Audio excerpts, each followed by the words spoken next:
বাড়ির ছাদের ওপর খেলতে গিয়ে ছাদ থেকে পড়ে গিয়ে গুরুতর জখম এক শিশু কন্যা। ঘটনাটি ঘটেছে পূর্ব বর্ধমান জেলার মন্তেশ্বর থানার মন্তেশ্বর গ্রামে মুসলিম পাড়ায়। জানা গিয়েছে, এক ছাদ থেকে অন্য ছাদে লাফালাফি করতে গিয়ে ছাদ থেকে মাটিতে পড়ে যায় শিশুকন্যা ফারহানা খাতুন।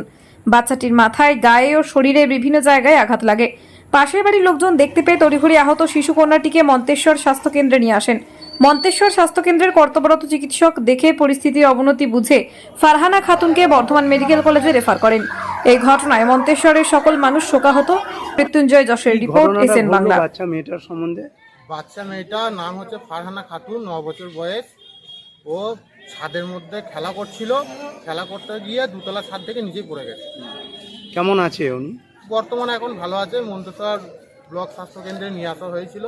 এখানে ডাক্তারবাবুরা প্রাইমারি ট্রিটমেন্ট করে বর্ধমান রেফার করেছিল। ঘটনাটা কোন জায়গায় হয়েছে? ঘটনাটা মন্তেশ্বর মুসলিম পাড়া। তার নাম কি? মেয়ের নাম হচ্ছে ফারহানা খাতুন। আপনার কেউ হয়? আমার ভাইজি সম্পর্ক হয়। আপনার নাম?